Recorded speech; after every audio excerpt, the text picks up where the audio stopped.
ان کا سایہ حافظ کے سر تعلیم کھائی کو لاگو فرمائے.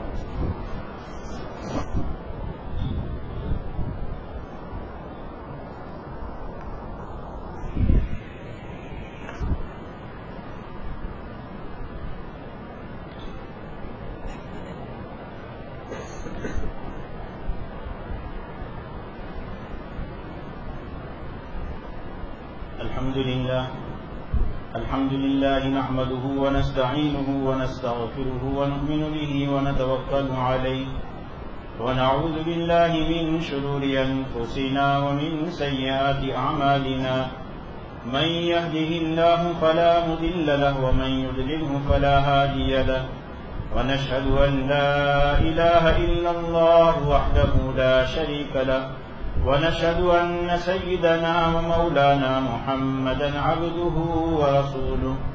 أما بعد أعوذ بالله من الشيطان الرجيم. بسم الله الرحمن الرحيم. اتل ما أوحي إليك من الكتاب وأقم الصلاة إن الصلاة تنهى عن الفحشاء والمنكر ولذكر الله أكبر والله يعلم ما تصنعون. وقال النبي صلى الله عليه وسلم صلوا كما رأيتموني أصلي أو كما قال النبي صلى الله عليه وسلم اللهم صل على محمد النبي الأمي وعلى آله وسلم تسليما. میرے عزیز اور بزرگوں، پہلی بات تو یہ ہے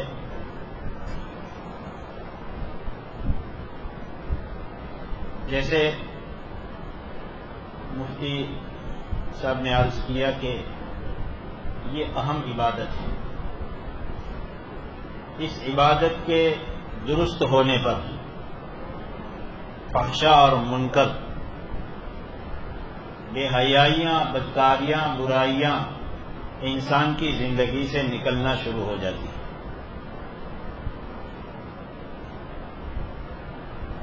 اور اللہ کا فرمان ہے ان الصلاۃ تنہی عن الفحشاء والمنکر، نماز برائی اور بے حیائی سے روکتی ہے.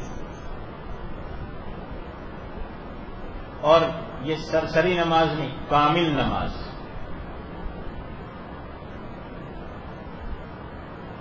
اس کا اثر یہ ہے، اس کی خاصیت یہ ہے کہ برائی بے حیائی سے روکتی ہے. اس لیے اللہ کے رسول علیہ الصلوۃ والسلام نے پوری نماز اور نماز کے اندر ادا کیے جانے والے اذکار اور اعمال، اس کو آپ علیہ الصلوۃ والسلام نے بڑے اہتمام سے سکھلایا ہے. حضرات محدثین روایت نقل فرماتے ہیں کہ اللہ کے رسول علیہ الصلوۃ والسلام مسجد میں تشریف فرما تھے. ایک صحابی فرماتے ہیں کہ ایک صاحب تشریف لائے اور وہ دیہاتی قسم کے آدمی لگتے تھے. دخل رجل کالبدوی، ایسے صاحب تھے کہ لگتے یوں تھے کہ ایک دم دیسی آدمی. لیکن وہ بعض مرتبہ عامتاً ایسا ہوتا ہے کہ بیان کرنے میں اور کہنے میں یوں کہتے ہیں کہ ایک دیہاتی آیا. ہمارے حضرت شیخ الحدیث صاحب دامت برکاتہم فرماتے ہیں کہ یہ بولنا بے ادبی ہے، اس لیے کہ وہ دیہاتی صحابی رضی اللہ عنہ جو آئے تھے وہ تو صحابی تھے، ان کا بھی ادب اور احترام لازم ہے. اس لیے ہمارے حضرت شیخ الحدیث صاحب کبھی یہ نہیں کہتے کہ ایک دیہاتی آئے.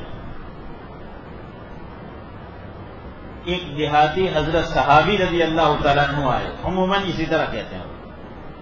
صحیح بات ہے، وہ آئے، انہوں نے نماز پڑھی، خف الصلاۃ، جلدی جلدی پڑھے فٹافٹ. اور اللہ کے رسول علیہ السلام مجلس میں تشریف فرماتے وہاں آ کر سلام کی. آپ علیہ السلام نے سلام کا جواب دیا اور ان سے فرمایا ارجع فصلی فإنک لم تصلی، واپس جاؤ، نماز پڑھو، نماز نہیں پڑھی تم نے. صحابہ بیٹھے ہوئے تھے دوسرے رضوان اللہ علیہ.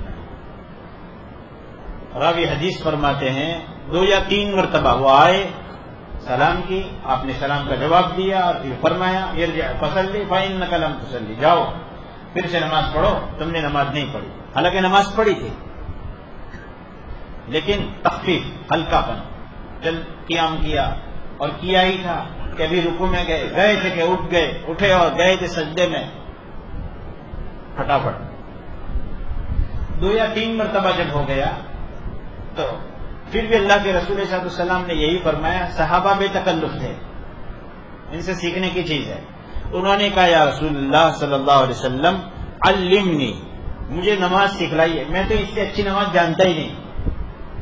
بالکل صاف بات، کوئی گڑبڑ نہیں، جو بات تھی وہ کہہ دی۔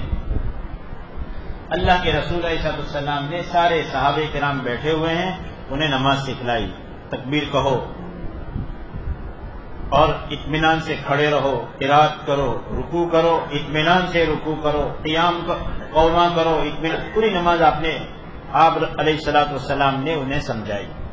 اس سے ہم سب کو یہ بات سیکھنے کو ملی کہ ہماری حیثیت جہاں بھی ہو ہم صحابہ سے بڑھ کر نہیں۔ جب صحابہ کرام رضوان اللہ علیہم اجمعین کو اپنی نماز اللہ کے رسول سے سیکھنے کی ضرورت پیش آئی تو ہمیں بھی ہر حال میں یہ سمجھنا چاہیے کہ مجھے نماز سیکھنے کی ضرورت ہے۔ اور پھر آپ علیہ السلام نے اتنا نہیں، دوسرے ایک اور مقام پر آپ علیہ السلام نے فرمایا کہ صلو کما رأیتمونی اصلی، نماز ایسے پڑھو جیسا تم نے مجھے نماز پڑھتے دیکھا ہے۔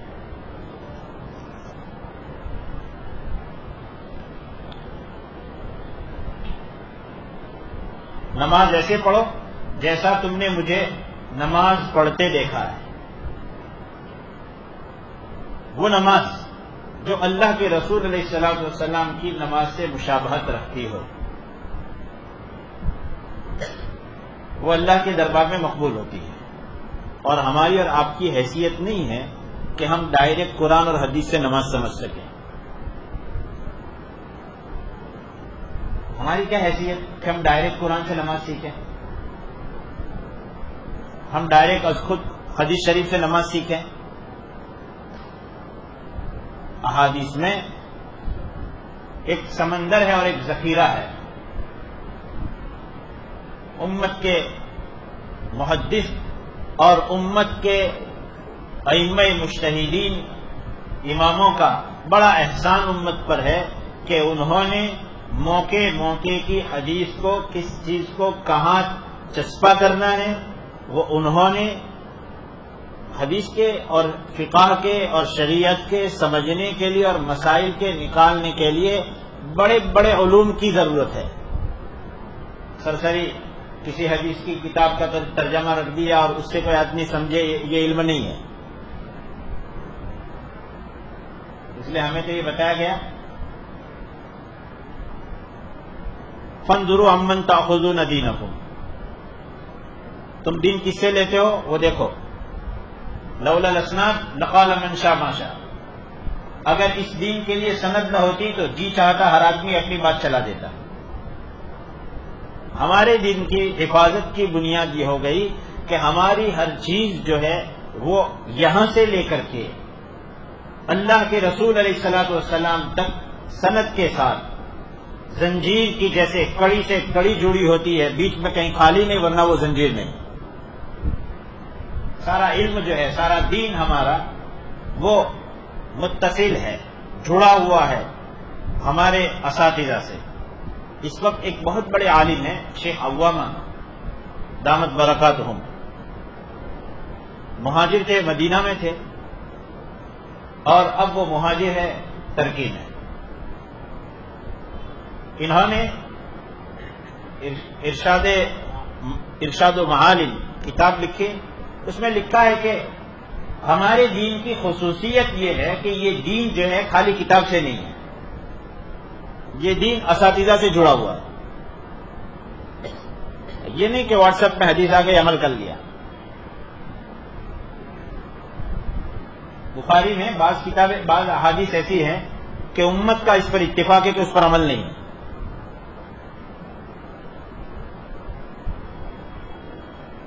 وہ ہر آدمی کا کام نہیں ہے. اس لیے ہم سب کے سب ان دنیا میں ہر آدمی کسی کی سن کر چلتا ہے, کسی کو اپنا بڑا مان کر چلتا ہے. ہمارے بڑوں میں ہمارے لیے بڑے ہمارے ائمہ کرام, ہم ان کی ذات کی پیروی نہیں کرتے, وہ قرآن اور حدیث کو سمجھے ہوئے تھے, ان کی ہم پیروی کرتے ہیں. اس لیے امام ابو حنیفہ رحمۃ اللہ علیہ فرماتے تھے کہ لوگوں نے مجھے جہنم کے اوپر پل کی طرح بنایا ہے, مجھ پر چل کر پار ہو رہے ہیں. اتخذونی جسرا علی متن جہنم.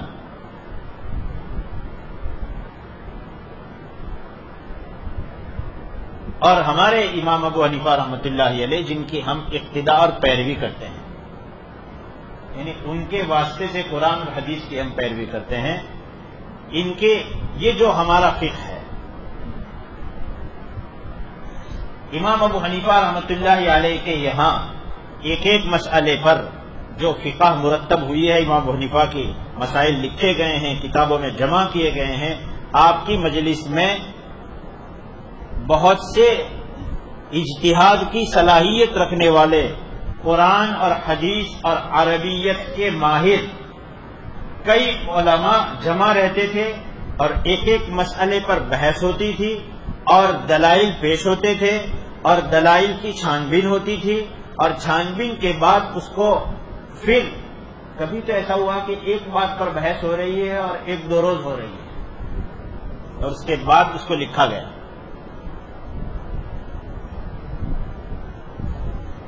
اس لیے سرچ ہمارے ائمہ نے کیا ہے, ریسرچ کی ضرورت نہیں ہے. ریسرچ کریں گے تو پہلے کنیکشن کٹ کرنا پڑے گا, ورنہ چپک جائیں گے ہم. تو یہی اجالا جو ہمارے ائمہ نے چلایا ہے نا, وہی کافی ہے. اس لیے ہم بھی جھگڑے ہوئے ہیں, ہم آزاد نہیں ہیں, ہم اپنے طور پر سے کچھ بول نہیں سکتے. پیروی کسی کی بھی کرنی ہے, ان اتقا اور متقی اور پرہیزگار علماء کی پیروی کرنی چاہیے کہ جو ہم سے پہلے گزر چکے ہیں. حضرت عبداللہ ابن مسعود رضی اللہ عنہ فرمایا کرتے تھے کہ جس کسی کو پیروی کرنی ہو وہ ان کی کرے جو ہم سے پہلے گزر چکے ہیں, اس لیے کہ موجود جو لوگ ہیں پتہ نہیں کہ وہ کب کسی فتنے کا شکار ہو جائے. حضرت عبداللہ ابن مسعود کے فرمان کا یہ خلاصہ ہے. اس تمہید کے بعد عرض یہ ہے کہ ہماری نماز ہماری زندگی کی اصلاح کی بنیادی کڑی ہے.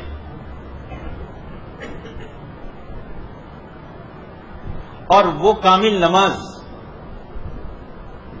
جو مطابق سنت ادا کی جاتی ہے, اس کی خاصیت یہ ہے کہ وہ برائی اور بے حیائی سے روکتی ہے.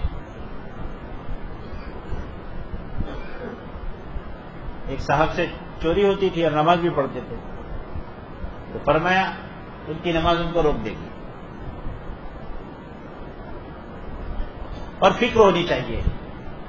ہمارے استاد محترم حضرت مولانا علی بن یوسف قاوی رحمۃ اللہ علیہ, حضرت مولانا یوسف صاحب بنوری رحمۃ اللہ علیہ کے بلا واسطہ شاگرد تھے,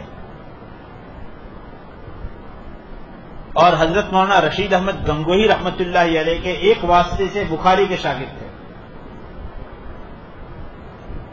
اور حضرت مولانا رشید احمد گنگوہی حضرت نانوتوی کے ساتھی ہے.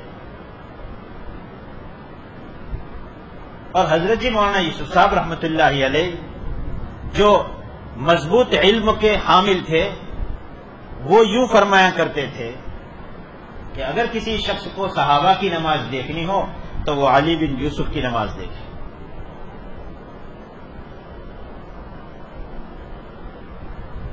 اور ان کی کیفیت کیا تھی وہ میں بتا دوں. ہم نے ان کو 70 سال کی عمر میں دیکھا تقریباً, جب ان کی عمر 70 سال سے متجاوز تھی, اور پڑھنے کے زمانے میں 6 سال اور پڑھانے کے زمانے کے بھی تقریباً 7-8 سال دیکھا. ان کی عادت تھی نماز بڑے اطمینان سے ادا کرتے تھے, طلبا بھی مسجد سے نکل جاتے. کبھی ایسا ہوتا مہینہ 15 دن گزرتے, وہ سنت ادا فرماتے بڑے اطمینان سے, اور اچانک مسجد میں ایک آہو بکا چیخ لگتی ان کی. ہمارے اور دوستوں کے ساتھ ہمیں بھی ان کے خدمت میں رہنے کا موقع ملا، تو میں ذرا جری آدمی تھا، تو ایک دن میں نے یہ کہا کہ ایک بات پوچھنی ہے آپ سے. تھے بہت ہی زیادہ زیرک چالاک، تو مجھے کہا کہ مت پوچھ. پھر میں نے کہا نہیں آج تو پوچھنی ہے. میں نے پوچھا یہ آپ نماز پڑھنے کے بعد کبھی چیخ کیوں مارتے ہیں؟ اتنا روتے کیوں ہیں نماز سلام پھیرنے کے بعد کبھی نماز میں؟ نہیں بتا رہے. میں نے بہت اصرار کیا تو حضرت نے فرمایا کہ میرے دل میں کبھی ایسی بات آ جاتی ہے کہ او علی تو 70 سال کا بوڑھا ہو گیا، ابھی تجھے نماز بھی پڑھتے نہیں آیا. مجھے حیرانی ہوئی کہ ایک طرف حضرت جی مولانا یوسف صاحب رحمۃ اللہ علیہ فرماتے تھے کہ صحابہ کی نماز اگر دیکھنی ہے تو گجرات بھروچ جا کر کے حضرت مولانا علی بن یوسف کی نماز دیکھو. اور یہ آدمی یہ ہے، یہ شخص اور یہ بزرگ یہ ہے کہ یوں سمجھتے ہیں اپنے آپ کو کہ تیری 70 سال کی عمر ہو گئی، بوڑھا ہو گیا، ابھی تجھے نماز پڑھتے نہیں آئی. اس لیے ہمیں اپنے بارے میں یہ فکر رکھنی چاہیے کہ مجھے شریعت اور سنت کے مطابق کی پوری نماز جاننی ہے اور مجھے اس پر عمل کرنا ہے. دیکھی دکھائی چلی چلائی جو بات ہے وہ اصل نہیں ہے، بلکہ جو ہمارے ائمہ نے قرآن اور حدیث کو سامنے رکھتے ہوئے نماز بیان کی وہ اصل نماز ہے. اور اس کی خاصیت یہ کہ وہ روکتی ہے.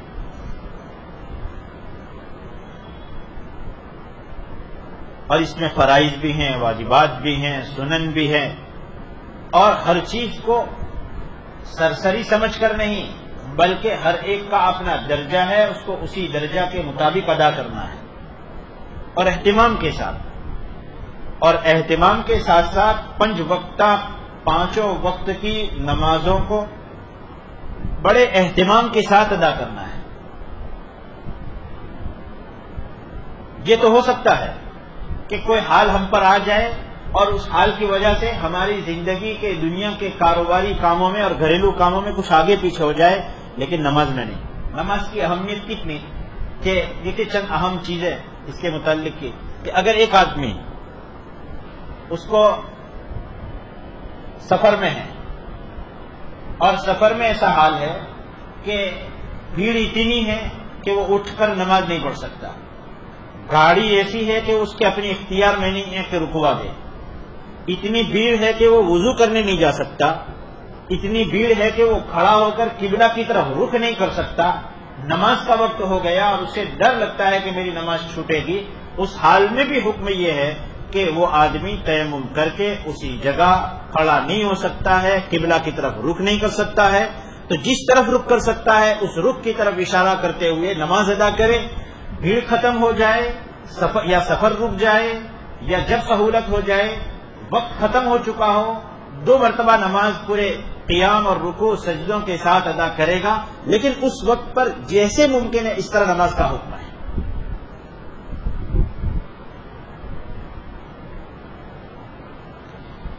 ایک عورت، اس کو بچہ پیدا ہونے کی تیاری ہے، ابھی بچہ پیدا نہیں ہوا، اس کو درد ہے، تکلیف ہے.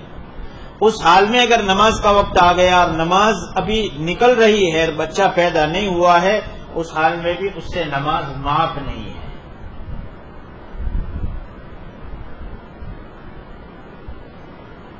اس سے آگے کہ ہمیں قرآن میں صلاۃ الخوف سکھلائی گئی کہ ایک طرف دشمن کے حملہ ہونے کا، دشمن کی طرف سے حملہ ہونے کا خطرہ ہے، تو کہ اس وقت میں بھی نماز کا وقت آ گیا تو نماز ادا ہوگی.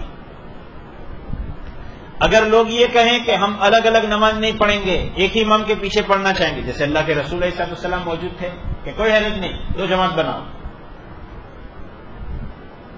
اگر 2 رکعت والی نماز ہے، ایک جماعت دشمن کے جہاں سے حملہ ہونے کا خطرہ ہے وہاں اپنے ہتھیار کے ساتھ کھڑی رہے، اور ایک جماعت امام کے پیچھے اپنے ہتھیار کے ساتھ نماز میں رہے، 1 رکعت پڑھ کر کے وہ چلی جائے، یہ جماعت جائے گی، امام اپنی نماز میں دھیمے دھیمے آگے بڑھتے رہیں گے، وہ ادھر جائے گی، ادھر والی جماعت یہاں آئے گی، یہ دوسری رکعت میں 1 رکعت چھوٹی ہے، وہ پوری ترتیب ہے، اس کو صلاۃ الخوف، خوف کی حالت کی نماز معاف نہیں. اس لیے علامہ اقبال فرماتے ہیں نماز عشق ادا ہوتی ہے تلواروں کے سائے میں، اور یہ صحابہ کی زندگی کی عکاسی ہے. اس لیے ہم یہ نیت کریں گے کہ 5 نمازیں پڑھیں گے، اہتمام کے ساتھ ادا کریں گے اور تمام فرائض اور واجبات کے ساتھ ادا کریں گے۔ اللہ ہمیں اور ہماری نسلوں کو اور تمام اہل ایمان کو اس کی توفیق عطا فرمائے اور قبول بھی فرمائے۔ اب جب کہ ہمیں نماز شروع کرنی ہوگی، ہماری نماز 2 طرح کی، ایک نماز ہے کبھی امام کی اقتدا میں پڑھی جانے والی فرض نماز ہے، عید کی نماز وغیرہ، اور ایک نماز ہوتی ہے فرض کبھی جماعت چھوٹ جانے کی وجہ سے، یا یہ کہ سنن اور نوافل اور وتر وغیرہ تنہا ادا کی جاتی ہے۔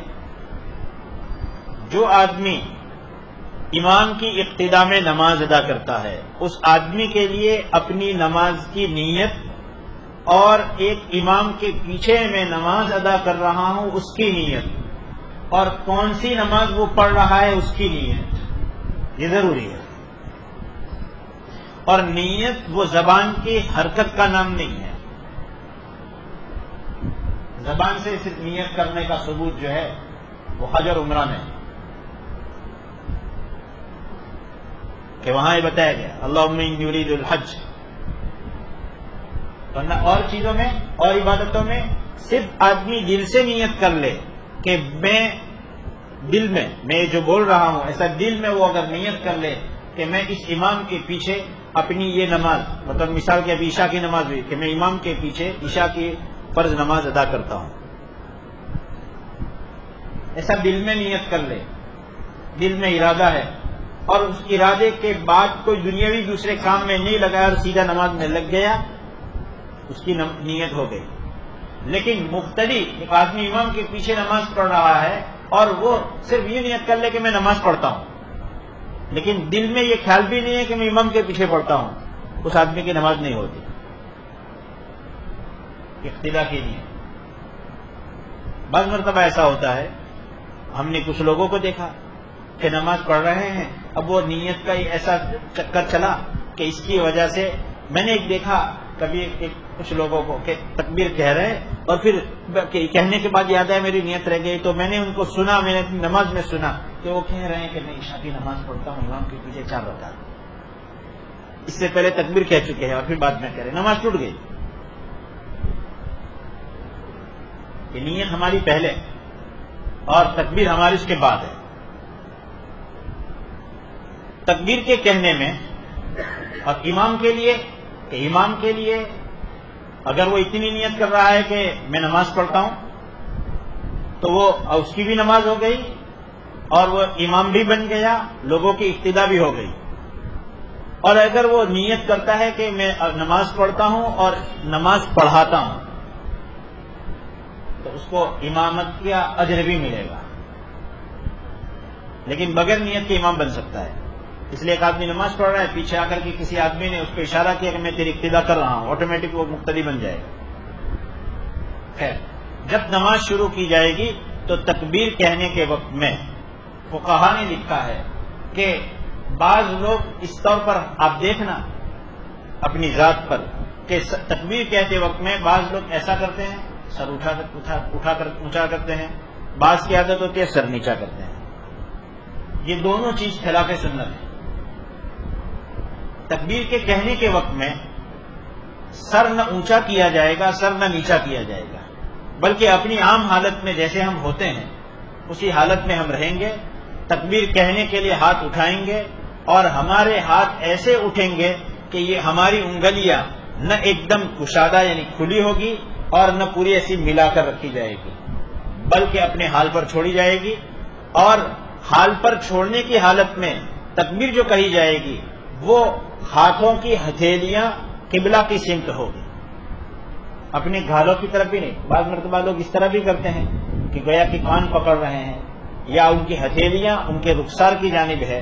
تکبیر فرض جو ہے وہ ادا ہو جائے گا، اس کا انکار نہیں، لیکن سنت یہ ہے کہ قبلہ کی طرف ہماری انگلیاں ہو، نہ ایسی گول بنائی گئی ہو، نہ ایسی کیا پورا ہاتھ جھکا دیا گیا ہو کہ آسمان کی طرف ہو رہا ہے، بلکہ ہاتھ بالکل سیدھا ہو اور کان۔ اب اس میں روایات کو جمع کرنے کے لیے فقہ حنفی میں یہ بتایا گیا کہ اس طور پر ہاتھ اٹھائے جائیں کہ ہاتھ کی انگلیوں کا سرا اوپر کا وہ اوپر کے کانوں کے مقابل میں آ جائے اور دوسرا حصہ درمیان کا کان کے نیچے اور درمیان کے حصے میں، اور ہتھیلیے کا نیچے کا حصہ اس کے اور نیچے، اس طور پر تکبیر کہی جائے. نہ یہ طریقہ، نہ بالوں کی طرف، نہ پورا آسمان کی طرف، بلکہ سیدھا. اور اس کے لیے تکبیر کہنے کے لیے پھر طریقہ یہ ہے کہ کھڑے ہونے کی حالت میں جب ہم تکبیر کہیں گے ہمارے پیر سیدھے ہوں. پیر سیدھے ہونے کا مطلب یہ ہے کہ اس طرح ہمارے پیر رکھے ہوئے ہو، آگے کا حصہ انگلیوں والا اس طرف جھکا ہوا ہو، ایک طرف مڑا ہوا ہو، اور ایڑیوں والا حصہ قریب ہو رہا ہو. قیام کھڑا رہنا جو فرض ہے وہ ادا ہو جائے گا، لیکن سنت یہ ہے کہ پیر بالکل سیدھے ہوں. درمیان میں بہت زیادہ فاصلہ بھی نہیں اور پیروں کو مردوں کے لیے ملانا بھی نہیں، بلکہ 4 انگلیوں کے آس پاس کا ہم فاصلہ رکھ کر کے کھڑا رہیں اور پیر بالکل سیدھے. تکبیر کہنے کے لیے ہاتھ اٹھائے تو قبلہ کی طرف ہاتھ ہوں، اور انگلیاں ہماری کانوں کے، انگوٹھے ہمارے کانوں کے مقابل، اور ان کو ٹچ کرنا کان کی مٹی کے ساتھ لگانا ضروری نہیں ہے. اور ایسا نہیں ہے کہ اس میں ایک دم ایگزٹ بالکل، بلکہ اس کے آس پاس.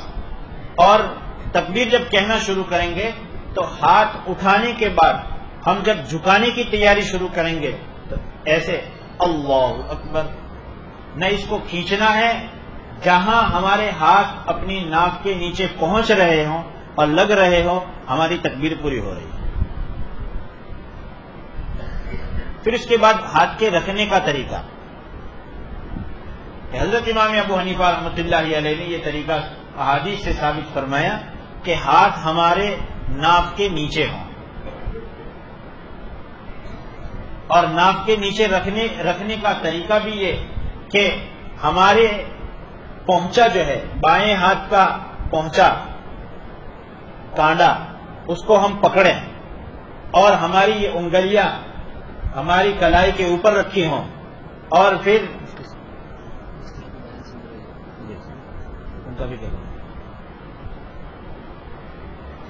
اور ہماری انگلیاں ہماری کلائی پر ہو اور ناک کے نیچے مرد ہاتھ رکھیں.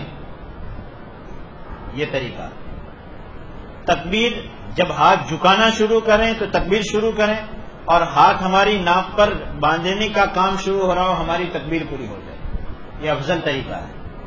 اور عورتوں کے لیے ہاتھ اٹھانے کا طریقہ کہ وہ اپنے کندھوں کے مقابل اپنی انگلیوں کو اسی طریقے سے مردوں کی طرح نہیں بلکہ وہ ملا کر رکھ کر، کیونکہ عورتوں کے لیے ہر وہ حال کو پسند کیا گیا جو ان کے بدن کو چاہے کپڑے پہنی ہوئی ہوتی ہیں لیکن ان کے حالت کو زیادہ سے زیادہ چھپانے والا ہو. اس لیے اللہ کے رسول صلی اللہ علیہ وسلم نے فرمایا کہ کوئی عورت اپنے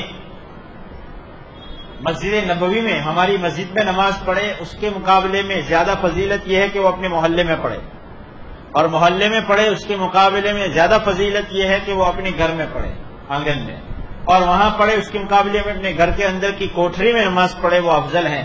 اور اما عائشہ رضی اللہ تعالیٰ عنہا فرماتی تھی کہ تم عورتوں کی طرف سے جو نئی نئی چیزیں وجود میں آ رہی ہے اور جو حالات ہیں وہ اگر میرے نبی کی موجودگی میں ہوتے تو میرے نبی صلی اللہ علیہ وسلم بھی عورتوں کو مسجد میں آنے سے روک دیتے.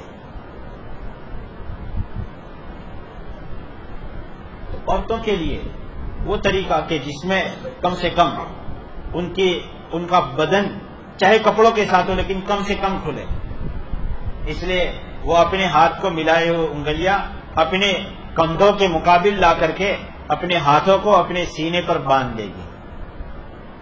اور تکبیر کہنے کا طریقہ ان کے لیے بھی وہی کہ تکبیر کہتے ہوئے ہاتھ جھکائے گی اور سینہ پر رکھتے ہوئے تکبیر بند کر دے گی. اس کے بعد قیام اطمینان سے کرنا چاہیے. کھڑے رہنا جو فرض ہے اس کو اطمینان سے کرنا چاہیے. بعض مرتبہ یہ ہوتا ہے کہ بہت تیزی کے ساتھ سورہ فاتحہ ایسی پڑھی جاتی ہے، ینقر انقر الدیگ. آپ علیہ السلام نے فرمایا کہ ایسے نہیں کہ جیسے گویا کہ مرغا زمین پر دانا چگنے کے لیے اپنی چونچ نیچے مارتا ہے پھٹ پھٹ پھٹ، یہ طریقہ نہیں ہے.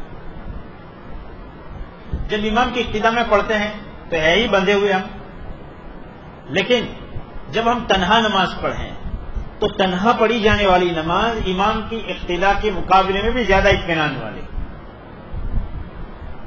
کیونکہ امام کو تو ایک طرف حضرت معاذ بن جبل رضی اللہ تعالیٰ عنہ کی حدیث ہے کہ وہ اللہ کے رسول علیہ السلام کے یہاں نماز پڑھ کر کے اپنے محلے میں جاتے تھے، اور سب مزدور قسم کے صحابہ کرام رضوان اللہ علیہ مجمعین تھے، اور بڑی اطمینان سے نماز پڑھاتے تھے.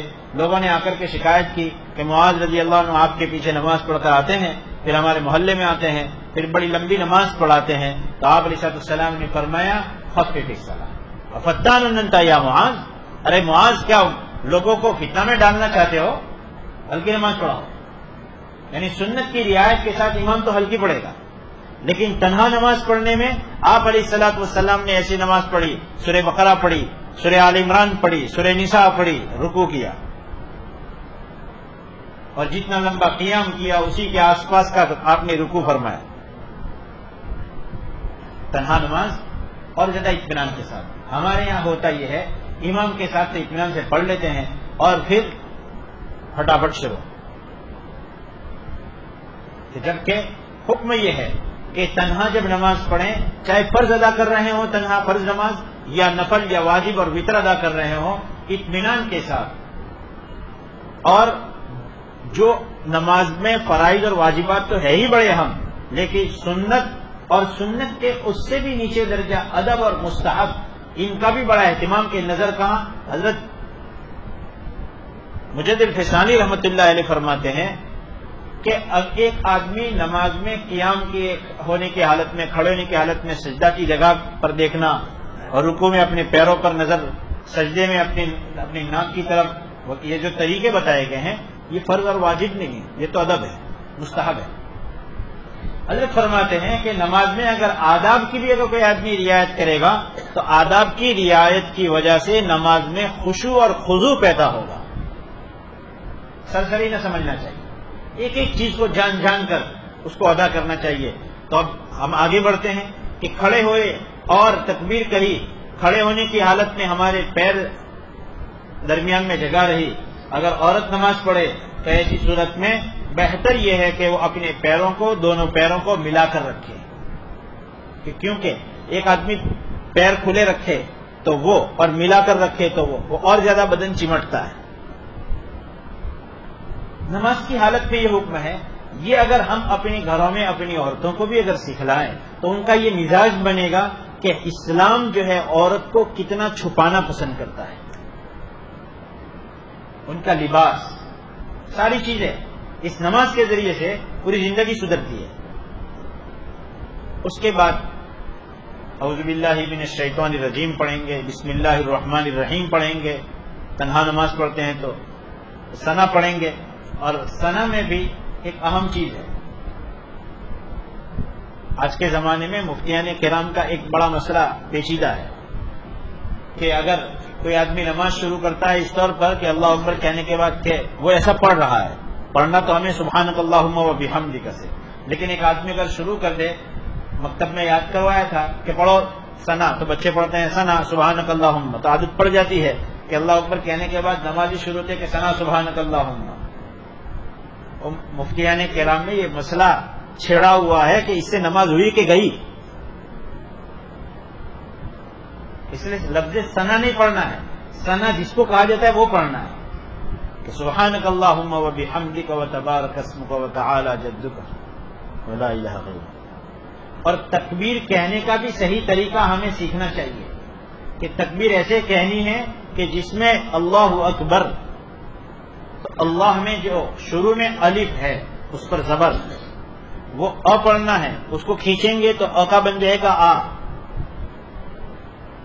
اور اللہ اکبر کہا کہ اس کا مطلب یہ ہو گیا کہ یہ بن گیا ایک پرشنات واقعہ. سوال پوچھا جا رہا ہے کہ کیا اللہ بڑا ہے؟ اور اگر کوئی آدمی نماز ایسے شروع کرے کہ جس میں اللہ اکبر جیسا ہو جائے تو اس کی نماز ہی شروع نہیں ہوتی. اسی طریقے سے اللہ اکبر کہنا ہے، اگر با کو کھینچ لے اور اکبر کے بجائے اکبر ہو جائے تو ایسی صورت میں بھی نماز شروع ہی نہیں ہوئی. اللہ اکبر.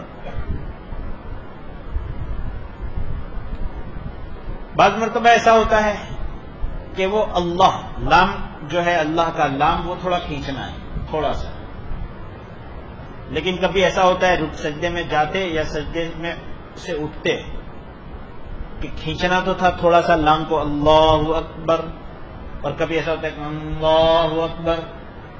غلط ہے. اور لام کے بیچ میں درمیان میں کوئی نہیں ہے. اگر کھڑے ہو کر کے سجدے میں جا رہے ہیں تو ہم کہیں گے اللہ اکبر. اس کے بعد ثنا پڑھی گئی، امام کے پیچھے ہیں تو امام صاحب پڑھیں گے اپنے طور پر اعوذ باللہ اور بسم اللہ، اور ہم تنہا نماز پڑھتے ہیں تو اعوذ باللہ بھی پڑھیں گے، بسم اللہ پڑھیں گے پوری، اور اس کے بعد سورہ فاتحہ پڑھیں گے. اور سورہ فاتحہ کے بعد اب سورت جو پڑھنے اس کے درمیان میں بسم اللہ. یہ بسم اللہ سنت نہیں، لیکن بسم اللہ پڑھنا اچھا ہے. اگر کوئی آدمی بسم اللہ چھوڑ دے تو وہ سنت چھوڑنے والا نہیں. اس کے بعد سورت، اور یہ سورہ فاتحہ اور سورت ملانا جو ہے وہ ہو گیا تو وہ فرض بھی ادا ہو گیا اور دو واجب بھی ادا ہو گئے. کہ قرآن میں سے کہیں سے بھی پڑھنا فرض ہے، لیکن اس کے ساتھ ساتھ سورہ فاتحہ کا پڑھنا واجب، فرض کی شروع کی 2 رکعت میں، اور واجب اور وتر اور نفل اور سنت کی ہر رکعت میں. اور سورت ملانا واجب یعنی بڑی 1 آیت یا چھوٹی 3 آیتیں 30 حروف کی مقدار پڑھنا وہ واجب، وہ ادا ہو گیا. اس کے بعد رکوع کرنا ہے، اور رکوع کرنے کا بھی جو طریقہ ہے اس طریقے میں بھی بہت اہم چیز ہے. اور وہ یہ کہ جیسے مثال کے طور پر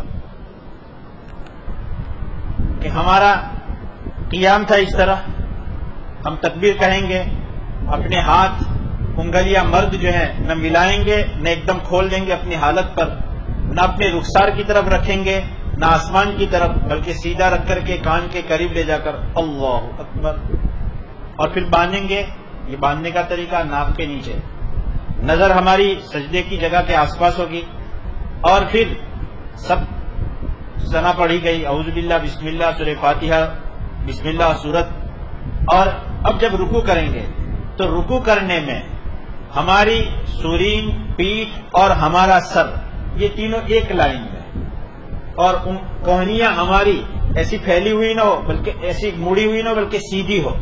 اور مردوں کے لیے حکم یہ ہے کہ وہ اپنی انگلیوں کو رکوع میں پورا کا پورا جتنا ہو سکتا ہے اتنا کھلا رکھیں گے، اور کھلا رکھنے کی حالت میں وہ اپنے گھٹنوں کو مضبوطی سے پکڑیں گے اور کوہنیوں کو بالکل سیدھا. اور تکبیر کہتے ہوئے جب ہم جائیں گے تو تکبیر ہماری جھکنے سے شروع ہوگی اور جھک جائیں گے تو بند ہو جائے گی. جیسے ہی ہمارا رکوع میں ہمارے ہاتھ گھٹنوں تک پہنچ گئے اور ہماری پیٹھ وغیرہ سب سیدھا ہو گیا، وہاں پہنچ رہے تھے کہ اسی حالت میں ہماری تکبیر بند ہو جائے گی. یہ افضل ہے، زیادہ فضیلت کی چیز ہے. جیسے میں کوشش کرتا ہوں اسی طرح کرنے کی. تو اب ہم رکوع میں جب جائیں گے تو اللہ اکبر کہنا شروع کریں گے تو جیسے ہاتھ چھوڑ کر کے جھکنا شروع تو ہماری تکبیر شروع، اللہ اکبر. اب یہ طریقے کوہنی ایسی کر دی، یا یہ کہ سر ایسے جھکا دیا، سر اونچا کر دیا، کہ نہیں وہ پورا ایک لیول میں ہم رکھنے کی کوشش کریں گے. اس کے لیے آسان طریقہ ہے کہ صحابہ بھی ایک دوسرے کو بتاتے تھے. ہمیں بھی یہ کرنا چاہیے کہ کسی کو کہ کر کے بتاوے کہ ذرا میرا رکوع دیکھ لو. ہمارے حضرت مولانا علی صاحب رحمۃ اللہ علیہ سب طلبا کو بلا کر کے بھی سکھلاتے تھے. پھر رکوع میں تسبیح پڑھیں گے ہم 3 مرتبہ 5 مرتبہ 7 مرتبہ.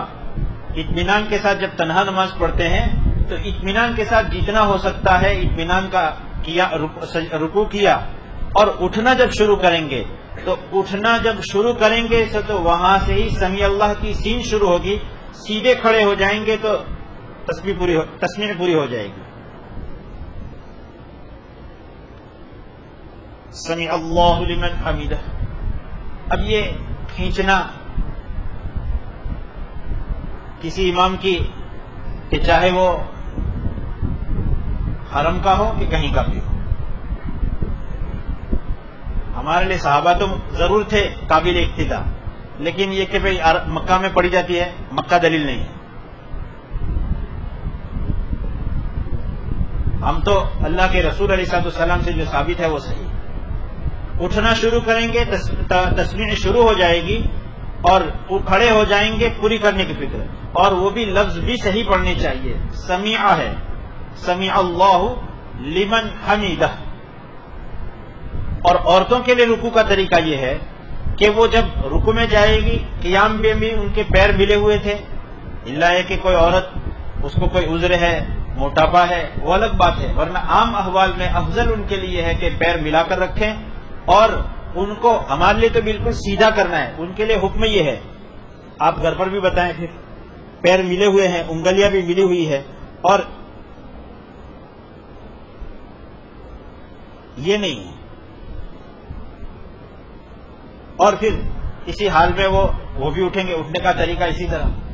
پھر جب سجدے میں جانا ہے اور امام کی ابتدا میں جب ہم نماز ادا کریں تو ہم پڑھیں گے، امام پڑھیں گے سمیع اللہ لمن حمیدہ. بہت سے طریقے ہیں اس کے متعلق، لیکن راجح اور افضل طریقہ یہ ہے کہ امام جس وقت سمیع پڑھنا شروع کرے تو مقتدی اسی وقت ربنا لک الحمد پڑھے. وہ اپنا پڑھے یا اپنا پڑھے. جب امام کہے سمیع اللہ لمن حمیدہ تو تم کہو ربنا لک الحمد، وہ دونوں ساتھ میں. اور امام کی اور تکبیروں کے ساتھ میں تکبیر ہے، نہیں وہ کہہ دے اس کے بعد ہم کہیں، آگے نہیں بڑھنا ہے. لیکن کوشش یہ کرنی ہے ساتھ میں رہیں، ساتھ میں نہ رہ سکے تو پیچھے رہیں. اس کے بعد رکوع کرنے کے بعد جو قومہ ہوتا ہے، عموماً یہ ہوتا ہے کہ اٹھے تھے کہ ابھی فوراً سجدے ہیں. اپنے تمام اعضاء، بدن کے سارے بھاگ اور اویو اس کی اپنی حالت پر پہنچ جائیں. کیونکہ وہ صحابی رضی اللہ تعالیٰ عنہ جب تشریف لائے تھے اور آپ نے فرمایا ارجع فصلی فإنک لم تصلی، جاؤ نماز پڑھو، پھر سے نماز پڑھو، تم نے نماز نہیں پڑھی. وہ ایسا ہی ہو رہا تھا کہ فٹافٹ رکوع کیا. ہماری اصلاح کے اور ہماری تربیت کے لیے اس صحابی کو اللہ نے ایسی نماز پڑھوائی ہوگی. وہ پڑھی، آپ علیہ السلام نے انہیں 3 مرتبہ واپس کیا اور پھر سکھلایا. تو آپ علیہ السلام نے فرمایا رکوع کرو اور اطمینان سے رکوع کرو، اور پھر جب تم کھڑے ہو وہ تو اطمینان سے کھڑے رہو. یہ نہیں کہ اٹھے تھے کہ چلے ہی. اس کی وجہ سے نماز کا واجب چھوٹ جاتا ہے، اور جان بوجھ کر چھوڑنے کی وجہ سے تو سجدے سہو بھی کام نہیں کرے گا. تو پھر کیا کر رہا ہے کہ نماز ریپیٹ. آپ علیہ السلام نے پھر سے پڑھوائی تو کسی مفتی کی کیا مجال کہیں کہ ہو گئی، اللہ کے رسول پھر سے پڑھوا رہے ہیں تو ہم بھی پڑھوائیں گے کہ پھر سے پڑھو. اطمینان سے کھڑے رہے. اور اس کی مقدار یہ ہے کہ جیسے ہم رکوع میں تسبیح پڑھتے ہیں تو رکتے ہیں، اسی طریقے سے ایسی ہی مقدار وہ سمیع اللہ لمن حمیدہ ربنا لک الحمد یا ربنا ولک الحمد پڑھا. اتنی مقدار اطمینان سے جب رکیں گے تو آٹومیٹک ہمارا واجب ادا ہو جائے گا. اور دھیان سے پڑھنی ہے کہ میں کیا پڑھنا ہو، مجھے کیا پڑھنا ہے اور کیا عمل کرنے کا وقت آ رہا ہے. اسی کا نام خشوع پیدا کرنے کا ذریعہ کہ میں اس وقت رکوع کی تسبیح پڑھ رہا ہوں. یہ اگر مجھے خیال ہے تو میرا نماز میں دھیان پیدا ہو جائے گا، پھر وہ دنیا ساتھ میں نہیں آئے گی. اور اتنے ہی ہم مکلف ہیں کہ دماغ کی اس کیسٹ میں حضرت شاہ مسیح اللہ خان صاحب رحمۃ اللہ علیہ فرمایا کرتے تھے کہ دماغ میں جو خیالات ہیں وہ خیالات تو ہائی وے کے ایک روڈ کی طرح ہیں. ہائی وے پر حضرت فرماتے تھے اچھی گاڑی بھی گزرتی ہے اور بری گاڑی بھی گزرتی ہے. ایک آدمی گاڑی کے انتظار میں کھڑا ہے تو وہ صحیح سالم گاڑی نظر آئے تو ہاتھ دیتا ہے، اور اگر گاڑی اچھی نہیں ہوتی ہے تو اس کی طرف رخ نہیں کرتا، اس کی طرف دیکھتا نہیں. تو گاڑی والا بھی، رکشہ والا بھی سمجھ جاتا ہے کہ یہ بیٹھنا نہیں چاہتا. کہ بس اسی طرح ہے کہ خیالات تو انسان کے دماغ کی پٹری پر، ہائی وے پر چلتے رہتے ہیں. ہمارا کام یہ ہے کہ وہ گندی رکشہ ہوتی ہیں، ٹوٹی پھوٹی ہوتی ہے، اب آواز بہت کرتے ہیں تو ہم توجہ نہیں دیتے، تو رکشہ والا بھی دیکھتا ہے پھر چلا جاتا ہے کہ یہ میری طرف توجہ نہیں کرتا. کہ دماغ پر بھی آنے والے حالات وہ راستے کے ایسے ہی روڈ پر گزرنے والی چیزیں ہیں. اگر ہم اس کی طرف نہیں دیکھیں گے تو وہ بھی سمجھے گا کہ بھائی میری گاڑی میں بیٹھنا نہیں چاہتا ہے، چلو اپنے آگے چلو. تو بس اسی طریقے سے وہ خیالات بھی جو نماز میں آتے ہیں وہ راستے کی ایک گاڑیاں ہیں. اگر ہم ہمارا خیال یہ جمائیں گے کہ میں اس وقت رکوع کی تسبیح پڑھ رہا ہوں, مجھے اس وقت اطمینان سے بس ربنا لک الحمد کہنا ہے, اور اطمینان سے کھڑے رہنے کے بعد پھر مجھے سجدے میں جانا ہے, تو نماز میں دوسرے خیال نہیں آئیں گے, اور دوسرے خیالات کی طرف توجہ نہ جانا, اسی کا نام خشوع اور خضوع. پھر جب سجدے میں جائیں گے تو سجدے میں جانے کا بھی طریقہ ہم سب کے لیے مشترک یہ ہے کہ اس طور پر ہم جانتے ہیں, لیکن یہ بات یہ ہے کہ جو جانا ہے, جو پڑھا ہے, اس کو ہمیں اسی طرح اطمینان کے ساتھ ادا کرنا ہے اور اپنی زندگی کا معمول بنانا ہے. کہ رکوع سجدہ میں ایسے جائیں گے کہ تکبیر کہنا شروع کریں گے جھکتے ہوئے, سجدہ میں جب ہم پہنچ جائیں گے ہماری پیشانی ناک لگ گیا ہم بند کر دیں. یہ نہیں کہ سجدے میں جانے کے بعد بھی چل رہا ہے, یا آدھے جھک گئے تھے وہاں سے پڑھنا شروع کیا. اور سجدہ ایسے کریں گے کہ گھٹنے ہمارے جب تک کہ زمین سے نہ لگے اور ہم معذور نہیں ہیں, مجبور نہیں ہیں, تو تب تک ہماری اوپر کی آدھی باڈی سیدھی رہے, اور جب گھٹنے لگے تب اوپر کا حصہ جھکنا شروع ہو. کہ جیسے جب ہمارا قوما ادا ہو گیا تو ایسے ہی ہم کھڑے تھے, ربنا لک الحمد ادا ہو گیا, یہاں سے جھکیں گے اسی وقت سے تکبیر ہماری شروع ہوگی, اللہ اکبر. اور جب سجدے میں جائیں گے تو سجدہ بھی اسی طریقے سے, پہلے گھٹنے لگے, پھر دونوں ہاتھ رکھے, پھر پیشانی لگی, پھر ناک لگی, پھر پیشانی لگ گئی, اور پھر اطمینان کے ساتھ تسبیح ادا کی. اور پیر رکھنے کا جو طریقہ ہے مردوں کے لیے, وہ جیسے کھڑے ہونے کی حالت میں دونوں پیروں کے درمیان میں 4 انگل کے آس پاس کی جگہ تھی, اسی جگہ کی طرح پیروں کو رکھ کر کے ہماری پیروں کی انگلیاں پوری ایسی موڑ کر کے کہ قبلہ کی طرف. بعض مرتبہ دیکھا جاتا ہے کہ لوگ ایسا بھی پیر رکھ دیتے ہیں, یہ نیچے کا پنجہ ہے, یہ اوپر کا اگر پنجہ ہے تو رکھنا ایسے ہے, اس کے بجائے رکھا ایسے جاتا ہے کہ یوں. فرض ادا ہو گیا, اس کا کوئی انکار نہیں, لیکن سنت چھوٹ رہی ہے. اور اگر رکوع میں ایک بھی انگلی, سجدے میں ایک بھی انگلی اگر زمین پر لگی نہ رہی اور 3 مرتبہ تسبیح پڑھتے رہیں, اتنی مقدار اگر ہمارا پیر اور پیر کی کوئی ایک انگلی بھی زمین پر نہ لگی تو ایسی صورت میں ہمارا سجدہ ہی ادا نہیں ہوا. ایسا دیکھا جاتا ہے کہ لوگ سجدہ کر رہے ہیں اور پیر ایسے اٹھا جا رہا ہے, رکھا جا رہا ہے, اٹھا جا رہا ہے, رکھا جا رہا ہے. مکروہ تحریمی تو ہو ہی گئی, اور 3 تسبیح کی مقدار اٹھا رہا تو ایسی صورت میں فرض بھی چھوٹ گیا, شرط بھی چھوٹ گئی, نماز نہیں ہوگی. نماز پھر سے اسی صحابی کی طرح پھر سے پڑھو, نماز نہیں پڑھی تم نے. اور پھر بیٹھنے کا ہمارا طریقہ, کہ بیٹھنے کے طریقے میں بھی ہمارا بایاں پیر مردوں کے لیے بچھانا اور داہنا پیر جتنا ہو سکے انگلیوں کو قبلہ کی طرف موڑتے ہوئے کھڑا رکھنا. اور پھر سجدے سے اٹھیں گے تو وہاں سے تسبیح شروع کریں گے, پیشانی اٹھائیں گے, پھر ناک اٹھائیں گے, پھر ہاتھ اٹھائیں گے, گود میں رکھ دیں گے اطمینان کے ساتھ کہ فرض نماز میں تو درمیان میں ذکر نہیں ہے, تنہا پڑھیں گے تو کر سکتے ہیں, لیکن ہمیں وہ اذکار بھی سیکھنے چاہیے کہ اللہ کے رسول علیہ الصلوۃ والسلام نے قیام میں قوما میں کیا پڑھا, 2 سجدوں کے درمیان میں کیا پڑھا. تو ہمیں اپنی فرض نماز تنہا پڑھتے ہوں یا اپنے نوافل اور سنت ادا کرتے ہوں, ان اذکار کو اہتمام کے ساتھ ادا کرے تو بڑا اچھا. ورنہ زندگی میں ایک مرتبہ تو ہم جانیں اور ایک مرتبہ جان کر کے عمل کریں کہ اللہ کے رسول صلی اللہ علیہ وسلم کی اس پیاری سنت پر ہم نے عمل کیا. اس کے بعد دوسرا سجدہ اٹھیں گے, اٹھنے میں بھی یہاں سے جب تکبیر شروع کریں گے تو بطور مثال کہ ہم اٹھنا شروع کر رہے ہیں تو اٹھنے کا طریقہ کیسے, جو آدمی معذور اور مجبور نہیں ہے اس آدمی کے لیے تو طریقہ یہ ہے کہ وہ ہاتھ اٹھا دے تو اٹھانے کے بعد زمین پر نہ رکھے, ہاتھ اٹھانے کے بعد گھٹنے اٹھائے, کیونکہ پیشانی, ناک اور پیشانی تو اٹھ گئے, اس کے بعد ہاتھ اٹھائے اور یہاں سے شروع کر اللہ.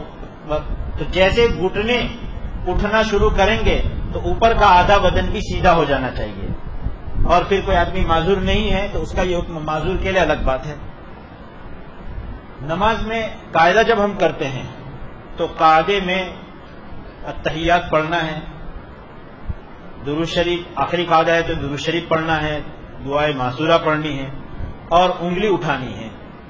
ہاتھ رکھنے کا جو طریقہ ہے کہ وہ انگلیاں ہماری ملائی ہوئی بھی نہیں کھلی بھی نہیں. دو باتیں اگر ہم یاد رکھیں کہ رکوع کریں گے تو ہماری انگلیاں پھیلائے رکھنی ہیں اور سجدہ کریں گے تو انگلیاں ہماری سجدے میں ملائے رکھنی ہیں. کوہنی ہماری سجدے میں زمین پر بچھی نہ ہو بلکہ اٹھی ہوئی ہو. ہمارا بازو اور ہماری پیٹھ پہلو یہ دونوں بھی علیحدہ رہیں اور ایسا سجدہ کریں کہ اگر ہمارے پاس میں کوئی دوسرا نمازی نہیں ہے تو ہمارے ہاتھ اچھی طرح کھلے ہوں. ہاتھ ایسے رکھے ہوں کہ ہمارا ہاتھ کا کچھ حصہ انگلیوں کا کچھ حصہ کان کے مقابل. قیام کی تکبیر تحریمہ کہنے کا جو طریقہ تھا کہ اوپر کی انگلیاں کان کے اوپر کے حصے کے آس پاس میں اور انگوٹھا کا حصہ اپنے کانوں کی ٹیسی کے مقابل اور پھر پہنچا کانڈا کا حصہ کندھوں کے آس پاس اور اس طرح انگلیاں قبلہ کی طرف ہو. دیکھا یہ جاتا ہے کہ بہت مرتبہ انگلیاں ایسی بھی ہوتی ہیں. حضرت مولانا یونس صاحب پونا رحمت اللہ علیہ فرمایا کرتے تھے کہ روزانہ نماز کی عملی مشق کرنی چاہیے اور عملی مشق کرنے کے لیے روزانہ کئی نوافل پڑھنے چاہیے اور آدمی مشق کرے کہ آج میری تکبیر تحریمہ صحیح طریقہ سے ہو. جیسے بچے کو غذا کا عادی بنایا جاتا ہے تو دھیمے دھیمے کیا جاتا ہے. آج میری تکبیر تحریمہ اور تکبیر تحریمہ کہنے کے وقت میں میرے ہاتھ صحیح سنت کے مطابق بالکل دھیان رکھ کر کے کوشش یہ کرنی پوری نماز، لیکن کم از کم آج میری تکبیر تحریمہ ایسی ہو کہ ایک بھی سنت نہ چھوٹے. کہ پھر دوسری نماز سے یہ کوشش کروں گا کہ اس کے ساتھ ساتھ میں اب ہاتھ رکھنے کا جب میرا طریقہ ہوگا تو میرے اس طریقے میں ایک سنت بھی نہ چھوٹے. اس کا اہتمام کہ ایک آدمی اگر ایسے اہتمام کرتے کرتے چاہے پوری نماز مطابق سنت نہیں ہوئی اس کی لیکن محنت میں لگا رہا، روزانہ کوشش کر رہا ہے اور ایک ایک چیز سیکھ کر آگے بڑھ رہا ہے، اللہ کی ذات سے کبھی امید ہے کہ وہ اس کے دربار میں کامل نماز لے کر جانے والا شمار ہوگا. ٹھیک ہے. اللہ تبارک تعالیٰ تو بندے کی طلب دیکھتے ہیں، محنت کو دیکھتے ہیں، فکر کو دیکھتے ہیں، اس کے دھیان اور توجہ کو دیکھتے ہیں. اور یہ جو فرمایا کہ ان الصلاۃ تنہی عن الفحشاء والمنکر، نماز برائی بھی ہے اسے روک، کیونکہ کیا کر رہا ہوں اس کے متعلق کا کیا حکم ہے. یہ جب نماز کا مزاج بن جاتا ہے تو زندگی بھر اس کا مزاج اللہ تبارک و تعالیٰ پیدا فرما دیتے ہیں کہ میں اس وقت کیا کام کر رہا ہوں، اس کے متعلق کیا اللہ کا حکم ہے. جیسے حضرت شیخ الاسلام مفتی محمد تقی عثمانی صاحب دامت برکاتہم فرماتے ہیں کہ ہمارے شیخ ڈاکٹر عبدالحی صاحب عارفی رحمت اللہ علیہ بچوں سے پیار کرتے. کس کی ایسی مجال ہے کہ یوں کہے کہ کسی بچے کو دیکھ کر کے میرے دل میں پیار نہیں آتا. پرائے بچے کو دیکھ کر کے بھی آتا ہے، گھر کے بچوں کو بھی دیکھ کر کے پیار آتا ہے. تو حضرت فرماتے ہیں کہ ڈاکٹر عبدالحی صاحب عارفی رحمت اللہ علیہ فرماتے جب میں اپنے گھر کے بچوں کو پوتوں کو پیار کرنے کے لیے بلاؤں تو میں پہلے ہاتھ روک دوں کہ نہیں ٹھہر، میں نیت کروں کہ میں کیوں بلا رہا ہوں، کیسے بلاؤں. اور پھر فرماتے کہ میں اس لیے پیار کرتا ہوں کہ میرے نبی نے بچوں سے پیار کیا ہے. مر رسول اللہ صلی اللہ علیہ وسلم بصبیان ومس الخد او کما قال النبی صلی اللہ علیہ وسلم. آپ علیہ السلام چھوٹے چھوٹے بچوں کے پاس سے گزرے اور اپنے پیار میں ان کے رخسار پر ہاتھ مارا.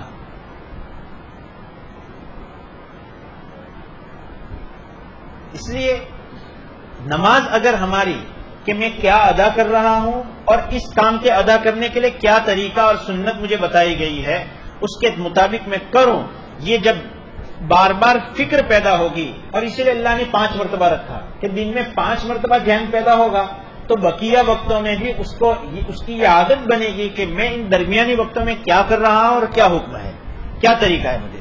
حضرت ڈاکٹر عبدالحی صاحب عارفی رحمت اللہ علیہ پھر ہاتھ رکھتے اور پھر نیت کرتے کہ نہ میں تو اس لیے بلا رہا ہوں کہ مجھے اچھا لگتا ہے، اس لیے نہیں، میرے نبی بچوں سے پیار کرتے ہیں اس لیے میں بھی بلا رہا ہوں.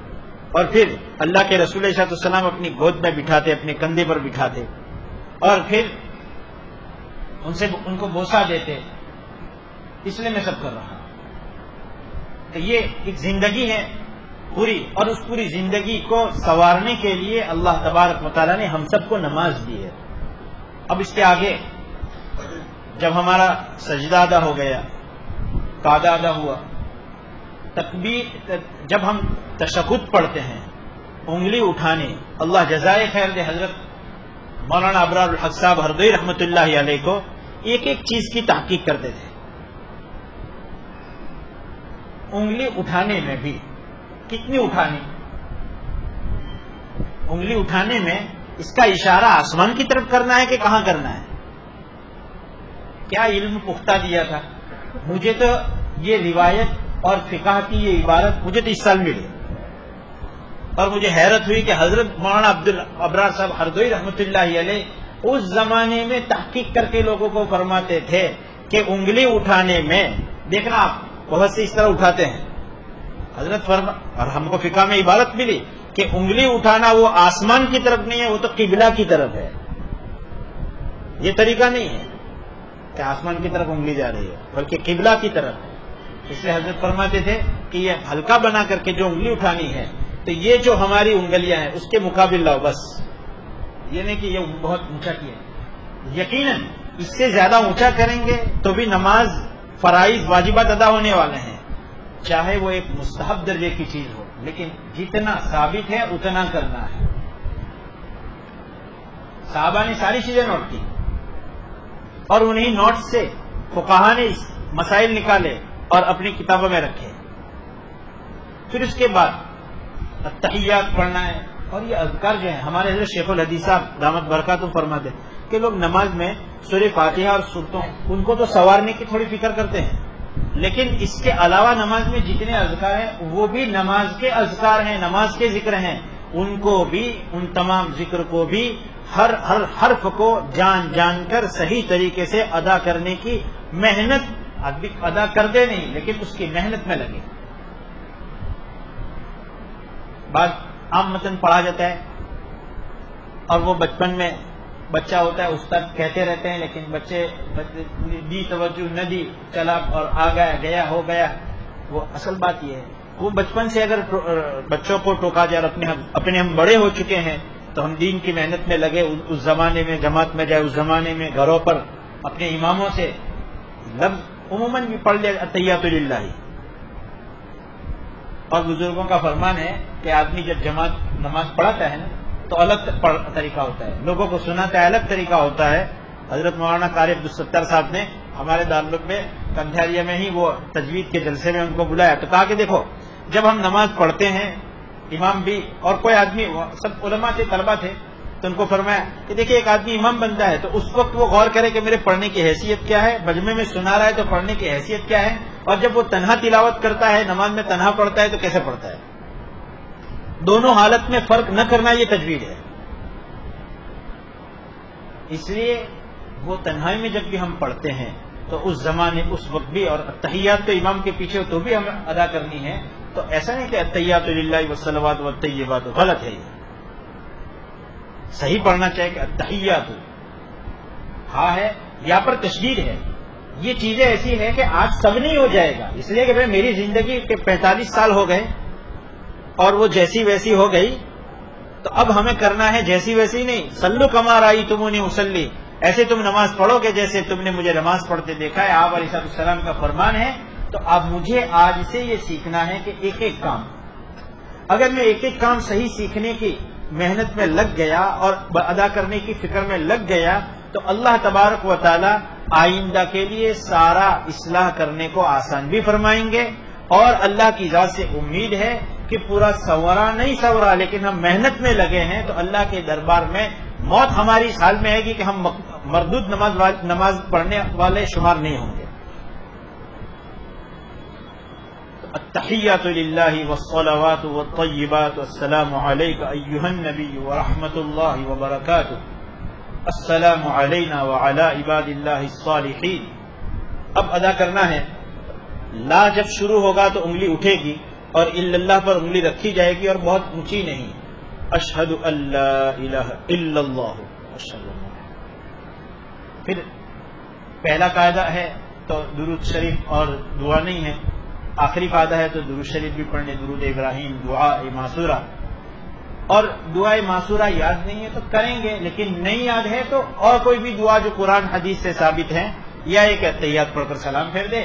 اور نہیں یاد ہے تو کم از کم اتنا تو ہم سیکھ سکتے ہیں, کہہ سکتے ہیں کہ اللہم اغفر لی, اللہ معاف فرما دے. پھر سلام پھیرنے کا طریقہ, سلام پھیرنے کا بھی طریقہ یہ ہے. اللہ کے رسول علیہ الصلوۃ والسلام کے صحابہ کرام رضوان اللہ علیہم اجمعین فرماتے ہیں کہ آپ علیہ الصلوۃ والسلام ایسے سلام فرماتے پھیرتے تھے کہ آپ علیہ الصلوۃ والسلام کے گال مبارک کی, رخسار مبارک کی سفیدی پیچھے والے لوگوں کو نظر آ جاتی. اور کندھے پر دیکھنا ہے, نیت کرنی ہے کہ میں اگر امام کی ابتدا میں نماز ادا کر رہا ہوں تو میرے داہنی جانب جتنے نمازی ہیں, اور امام بھی اگر میرے داہنی جانب ہے, میں بائیں طرف نماز پڑھتا ہوں, تو امام اور نمازی اور جتنے فرشتے جو بندے یہاں تیرے موجود ہیں ان سب کو میں سلام پیش کرتا ہوں. بولنا نہیں لیکن دل میں نیت, اور ان کو سلام کہتا ہوں. اور پھر طریقہ یہ ہے کہ جب السلام بولنا شروع کریں گے, حضرت حربی رحمۃ اللہ فرمایا کرتے تھے کہ اس وقت ہمارا منہ سامنے ہی کی طرف. کیوں؟ اس لیے کہ فقہ حنفی میں یہ ہے کہ ساری روایتوں کو جمع کرنے کی حتی الامکان کوشش کی گئی. امام مالک رحمۃ اللہ علیہ کا ایک قول ہے کہ سلام تو صرف سامنے ہوگا, دائیں بائیں نہیں. اور دوسری روایت میں دائیں بائیں بھی ہے, اس لیے دونوں جمع کیا گیا کہ السلام سامنے اور علیکم ورحمۃ اللہ کہتے ہوئے دائیں جانب, پھر علیکم ورحمۃ اللہ کہتے ہوئے بائیں جانب. کہ جیسے یہ ہاتھ رکھے ہوئے تھے اور تب ہماری انگلی اٹھا دی جا چکی تھی, تحیات پڑھا گیا, درود شریف پڑھا گیا اور دعائے معصورہ پڑھی گئی, ہاتھ اسی طرح ہمارے رکھے ہوئے تھے. اور رکھنے کا بھی طریقہ یہ ہے کہ انگلی ایسے رکھی جائے کہ رکھنے کے بعد یہ انگلی اس کا اگلا سرا لٹکتا ہوا ہو اور نیچے لگا ہوا نہ ہو. ایک تو طریقہ یہ کہ آدمی ایسے رکھ دے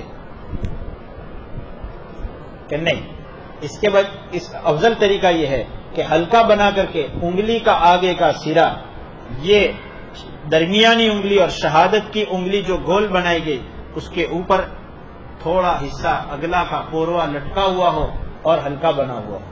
اور اسی طرح رکھے رہنے کی حالت میں سلام پھیرنے کے لیے جب ہم پھیریں گے تو السلام یہاں سامنے کی طرف ہوگا, السلام علیکم ورحمۃ اللہ, اور پورا چہرہ ہم گھمائیں, نظر ہماری کندھے کی جانب ہو. پھر یہاں سے بولنا شروع نہیں کرنا ہے کہ ادھر سے شروع نہیں ہوگا, پھر سامنے آ کر کے السلام علیکم ورحمۃ. پہلا سلام ہوگا وہ تھوڑا کھینچ کر ہوگا, آواز اونچی ہوگی. دوسرا سلام ہوگا وہ آواز بھی شارٹ ہوگی اور آواز بھی نیچی ہوگی. ہمارے بزرگوں کو اللہ جزائے خیر دے, ساری چیزیں وہ تحقیق کر کے گئے.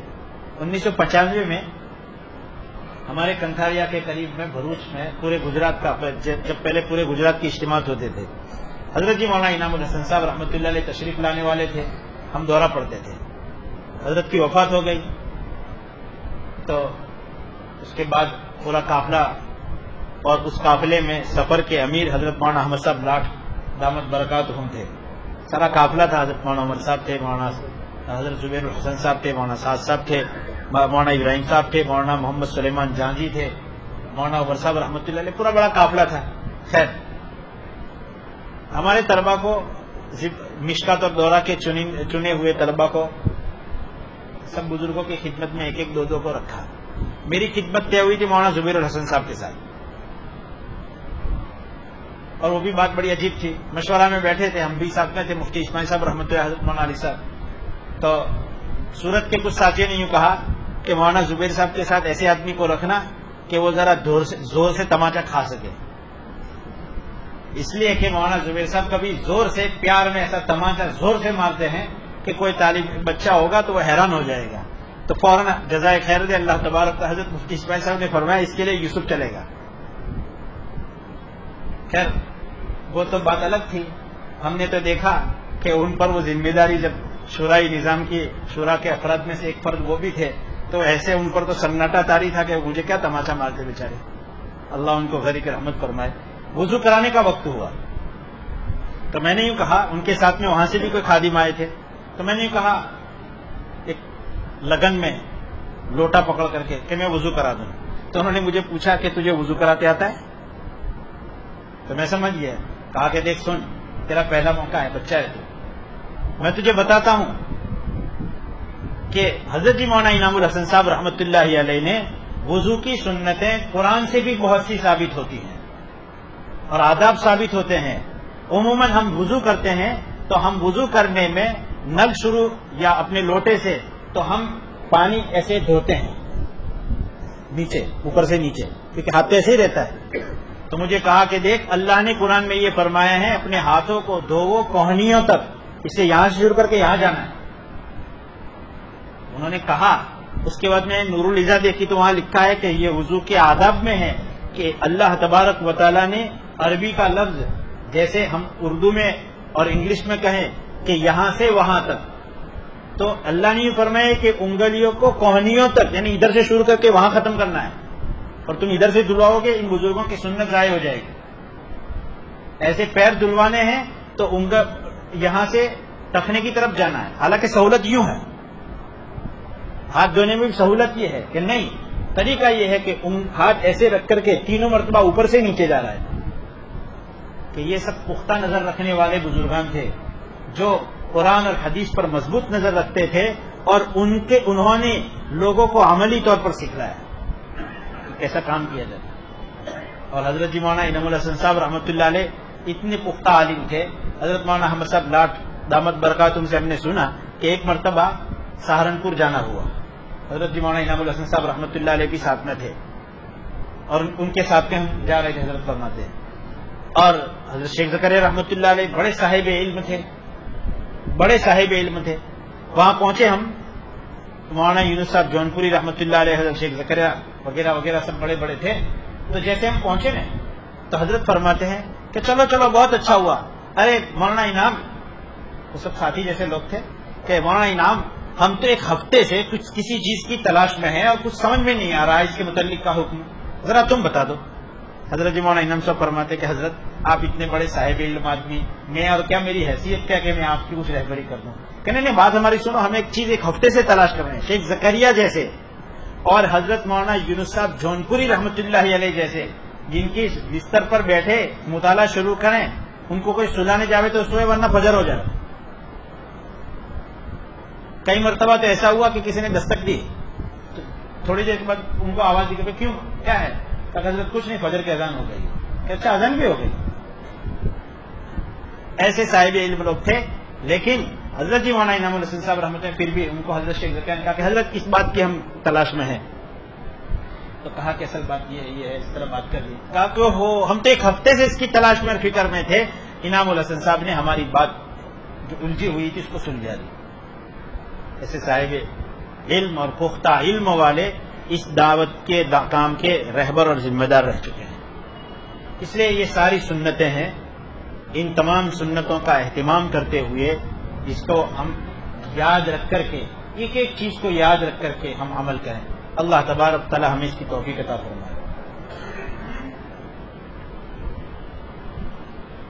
بعض مرتبہ ایسا ہوتا ہے کہ نماز میں بڑی مقدار میں حرکت ہو جانے سے نماز فاسد ہو جاتی ہے. موبائل کی رنگ بج رہی، آدمی نکالے، دیکھے، یہ کرے وہ کرے. اس کا طریقہ تو یہ ہے کہ اس کو بغیر زیادہ کام کیے ہوئے چالو نماز میں ہی ایسا دبا دیا، ہلکا سا آواز بند کر دی، الگ بات ہے. کبھی ایسا ہوتا ہے کہ کپڑے لوگ پیچھے کپڑا اس کا کمر میں پھنس گیا، تو حتی الامکان کوشش یہ کرنی چاہیے کہ اگر ایسا کپڑا وغیرہ سیدھا کرنے کی ضرورت ہے ایک ہاتھ سے کرنی چاہیے. اور دنیا میں اس وقت ٹی شرٹ کا بھی زمانہ ہے. حضرت مولانا رفیق صاحب دامت برکاتہم فرماتے ہیں، میری ساری کمائی لوٹی، کچھ میرے دھوبیوں نے، کچھ میرے درزیوں نے. میری ساری کمائی لوٹی، کچھ اسکٹ کے ٹی شرٹوں میں.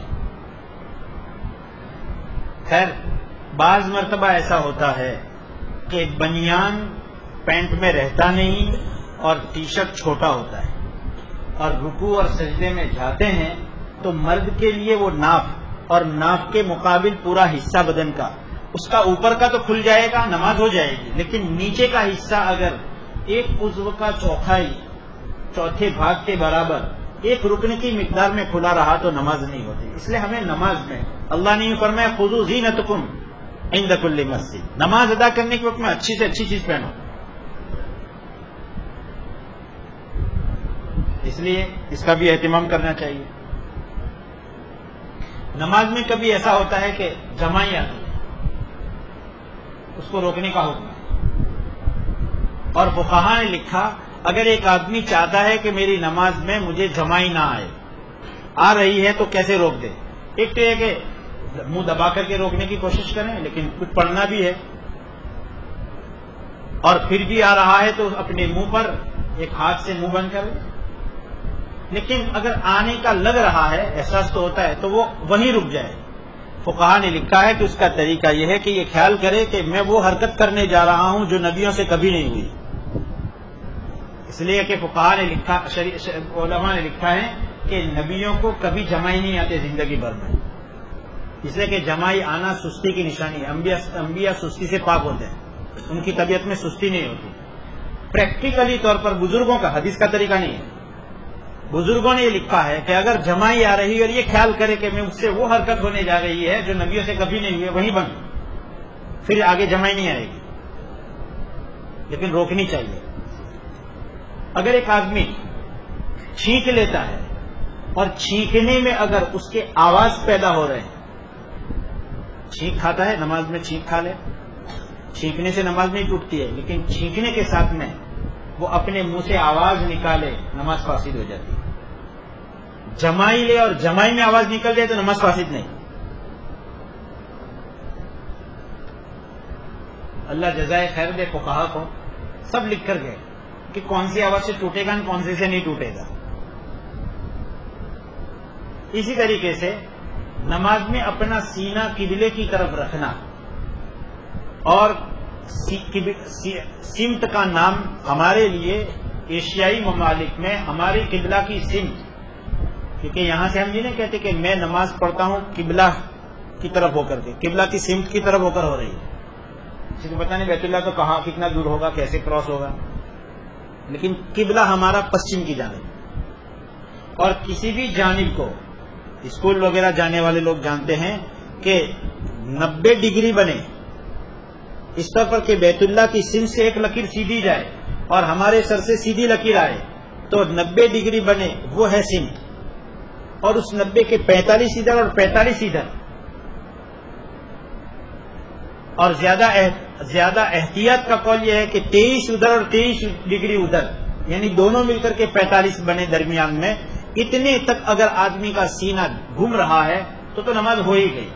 اور دوسرے قول اور منتویہ کے مطابق اگر 45 ادھر اور 45 ادھر اگر ہو رہا ہے سینہ تو بھی ایسی صورت میں نماز ہو گئی. لیکن اگر 45.5 اور 46 ہم گھوم گئے ایسا تو نماز گئی.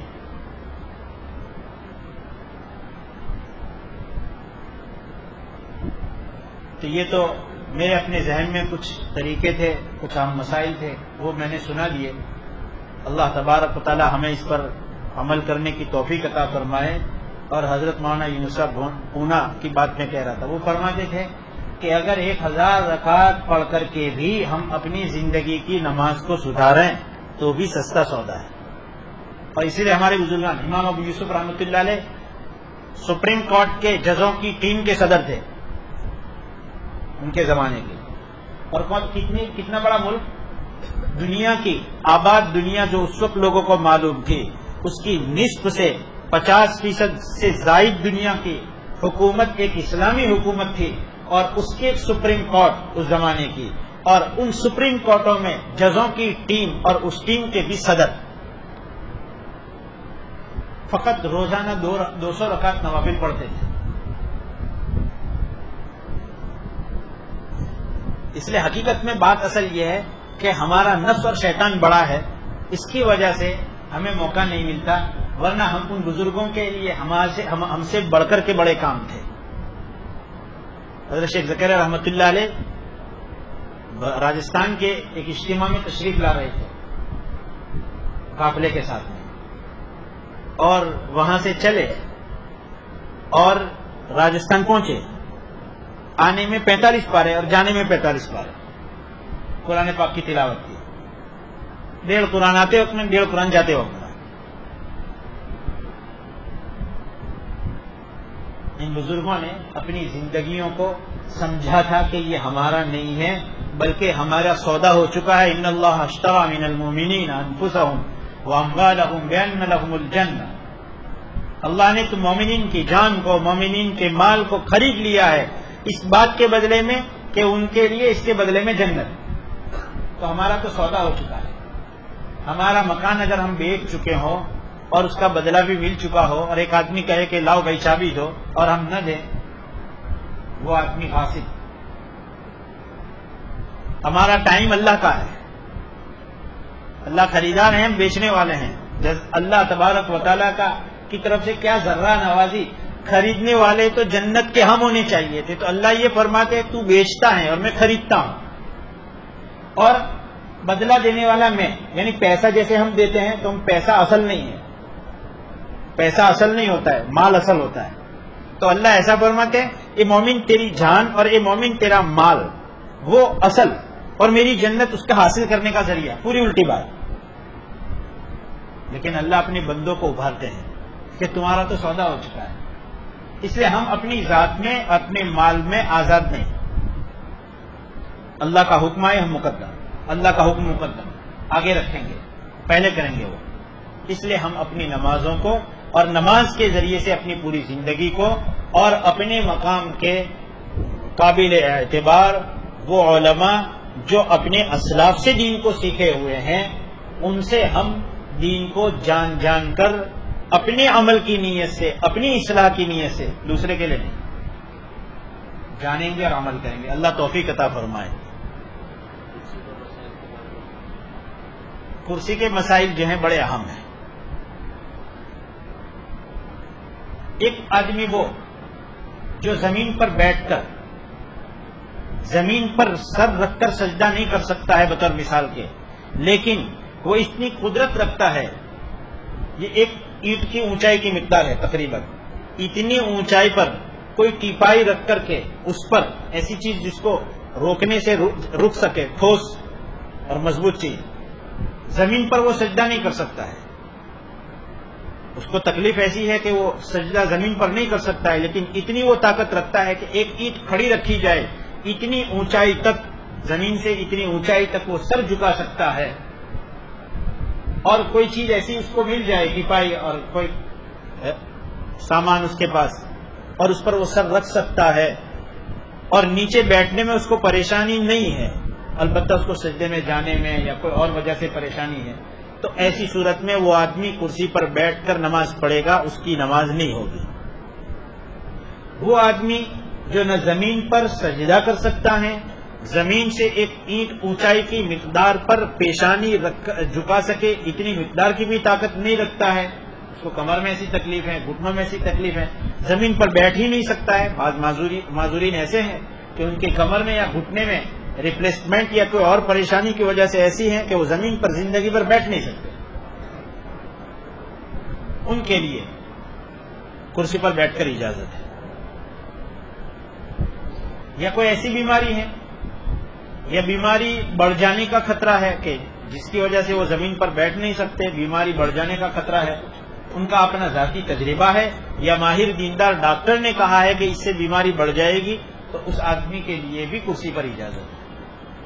کہ جب کرسی پر نماز پڑھیں گے تو اس کے لیے دونوں طریقے، چاہے تو وہ قیام کرنے کی طاقت رکھتا ہے تو کھڑے ہو کر کے قیام کرے، اور پھر رکوع کھڑے ہو کر کے رکوع کر سکتا ہے، جھک کر کے تو کر لے، سجدہ میں پریشانی ہے کرسی پر بیٹھ کر سجدہ کرے، یا چاہے پوری نماز ہی کرسی پر بیٹھ کر کے پڑھ لے، دونوں طریقے اس کے لیے درست ہے۔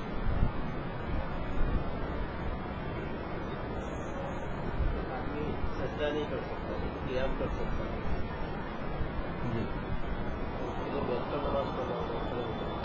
اس کے لیے دونوں طریقے ہیں کہ چاہے تو وہ بیٹھ کر کے ہی نماز پڑھ لے، پوری نماز قیام اس کے لیے فرض نہیں رہ جاتا، یا چاہے وہ قیام اپنی جگہ پر کرے اور رکوع سجدہ کے لیے جیسی وہ قدرت رکھتا ہے اس طرح رکوع سجدہ کر لے.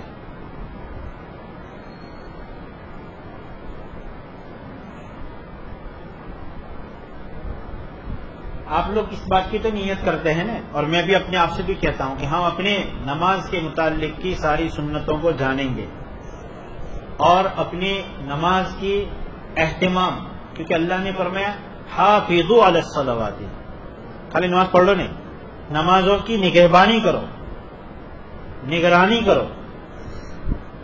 جیسے ایک بچہ حفظ کرتا ہے تو نگرانی کرتا ہے، بار بار ریپیٹ کرتا ہے.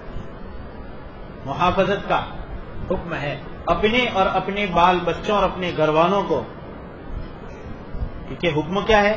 مروا اولادکم بالصلاۃ اذا بلغوا سبعا وضربوہم علیہا اذا بلغوا 10.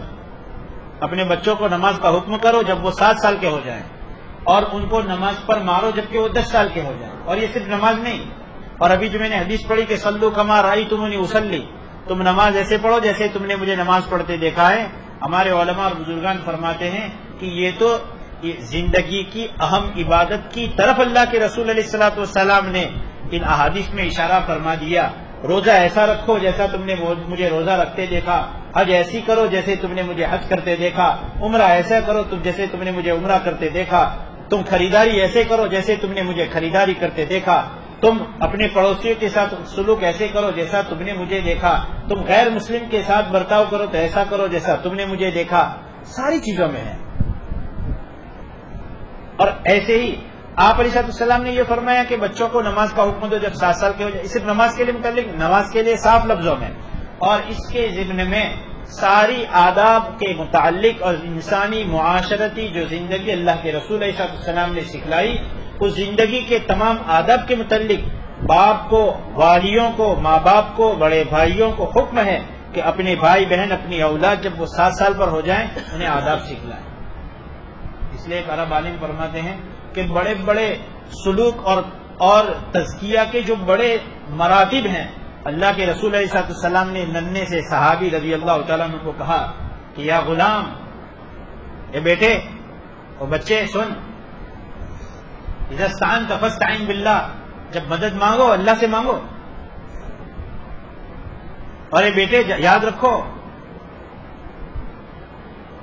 تم اللہ کو یاد رکھو، احفظ اللہ یحفظ، اللہ کو یاد رکھو اللہ تمہاری حفاظت فرمائیں گے. احفظ اللہ کو یاد رکھو، تجدہ تجاہک، تم ان کو ہر حال میں اپنے سامنے پاؤ گے. بڑی بڑی ولایت کے جو درجات کی بات ہے وہ اللہ کے رسول چھوٹے بچوں کو سکھلاتے ہیں.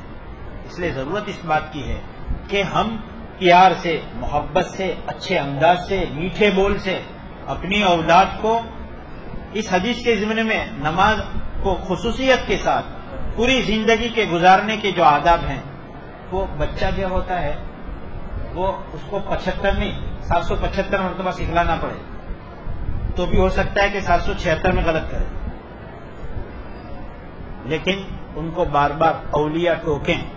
پہلے بڑے بوڑھے وہ علم میں کم تھے، لیکن بچوں کو کوئی بھی بات غلط نظر آتی تو ٹوکنے میں پہلے نمبر پر تھے. اور آج جو ہیں، میں تو کہا کرتا ہوں کہ وہ لوگ ٹائم سے پہلے جو اپنے بچیوں کو پیار سے تربیت کرنا نہ جانے، ٹائم سے پہلے بہت سی چیزیں ٹائم سے پہلے ہو جاتی ہے، کیونکہ گاڑیاں بھی فاسٹ ہو گئی، کبھی اسٹیشن پر گاڑی بیفور ٹائم آ جاتی ہے. تو ایسے ہی یہ بیفور ٹائم بھی باپ بننے کا معنی ہو جاتا ہے کہ ہماری ذمہ داری ہے، جو کام ہم سیکھیں، جو کام کے ہم مکلف بن رہے ہیں، اس کام کو ہم پہلے سیکھیں. بہت بڑا سرمایہ، انسان کا بہت بڑا سرمایہ جو ہے، بہت بڑی دولت جو ہے، وہ اس کے پیچھے اس کی اولاد ہے. نماز کے ذریعے سے سب دیا جا رہا ہے کہ سکھلاؤ. اس لیے اللہ کے رسول علیہ السلام کے ساتھ میں ایک صحابی کھانے بیٹھے رضی اللہ تعالیٰ عنہ، تو آپ علیہ السلام نے فرمایا یا بنی سمی اللہ، بیٹا اللہ کا نام لو، وہ نہ لے وہ چھوڑ دو، گھبراؤ نہیں، اتنا کافی ہے. کل مما یلی، بیٹا اپنے سامنے سے کھاؤ. آپ علیہ السلام سکھلا رہے ہیں، یہ ہمیں دیا جا رہا ہے کہ ہم پیار سے، نرمی سے، بار بار کہہ کر کے اپنی اولاد کی تربیت بھی کریں، یہ نماز کے ذریعے سے. اور پھر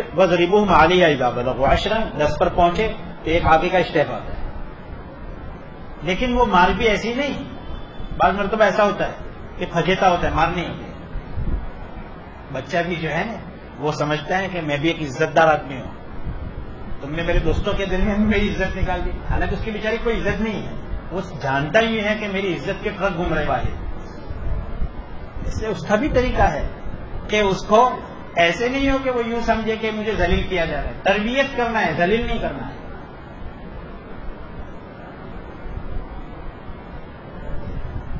تو اگر ہم فکر رکھیں گے ہاں تو سب سے بڑا سرمایہ اگر کسی انسان کے پاس ہو تو اس کے پیچھے اس کی اولاد ہے، صدقہ جاریہ ہے. کچھ بھی نہیں، ہم سکھلا کر چلے گئے، ہم وہ چارے اولاد ہمارے لیے دعا نہ بھی کرے، لیکن وہ جو کرے گا ماں باپ کے اکاؤنٹ میں اور مربیوں کے اکاؤنٹ میں پہنچ جائے گا اور ملٹی پہنچے گا. اپنی اولاد کی تربیت کرنا یہ ملٹی لیول مارکیٹنگ ہے. ایک آدمی چاہے کہ آج میں ایک کو جوائن کروں، وہ دو کو جوائن کرے، میں سلیپر ورک بن جاؤں، گھر پر سوتے سوتے اکاؤنٹ میں پیسہ آتا رہے. وہ حرام ہے، وہ جائز نہیں ہے. لیکن یہ جائز ہے کہ آج میں اپنی اولاد کی تربیت کر جاؤں، میری اولاد باپ بنے گی، وہ تربیت کرے گی، میرے اکاؤنٹ میں آتا رہے گا. اللہ ہمیں اس کی توفیق عطا فرمائے. دعا کر لیں. کچھ پوچھنا ہے بھائی کسی ساتھی کو؟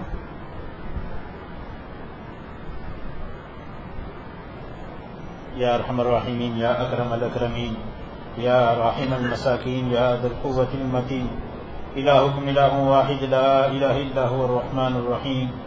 الف لام میم، اللہ لا الہ الا هو الحی القیوم، وعنت الوجوہ للحی القیوم. رب اشرح لی صدری ویسر لی امری واحلل عقدۃ من لسانی یفقهوا قولی. اللهم صل علی محمد النبی الامی وعلی آلہ وسلم تسلیما. ربنا ظلمنا انفسنا وان لم تغفر لنا وترحمنا لنكونن من الخاسرین. اللهم آت نفوسنا تقواها وزكها انت خير من زكاها انت وليها ومولاها. اللهم اشرح صدورنا للاسلام. اللهم حبب الينا الايمان وزينه في قلوبنا وكره الينا الكفر والفسوق والعصيان واجعلنا من الراشدين المهديين. الہ العالمین، ہم تیرے گنہگار بندے ہیں. مولا کریم، ہم آپ کے دربار میں، مولا کریم آپ کے سامنے معافی مانگ رہے ہیں. ہم سب کو معاف فرما دیجئے مولا، معاف فرما دیجئے مولا کریم، معاف فرما دیجئے. یا ارحم الراحمین، یا ذا الجلال والاکرام، یا ارحم الراحمین، یا ارحم الراحمین، یا ارحم الراحمین، یا ذا الجلال والاکرام. ہم سب کو معاف فرما دیجئے. پوری امت مسلمہ کی مغفرت فرما دیجئے. حضرت آدم علیہ السلام سے لے کر کے مولا کریم آج تک جتنے اہل ایمان بندے آپ کے دربار میں پہنچ چکے ہیں، مولا کریم اس وقت زمین پر جتنے اہل ایمان اہل اسلام زمین پر زندہ ہیں، ان تمام کی پوری پوری مغفرت فرما دیجئے. مولا کریم تمام کو اپنی رضامندی کا پروانہ عطا فرما دیجئے. مولا ہماری نسلوں کی تربیت فرما دیجئے. ہماری نسلوں کو ایمان پر، ایمانیات پر، اعمال پر، اسلامی معاشرہ پر، اسلامی معاملات پر مولا کریم قائم اور ثابت قدم فرما دیجئے.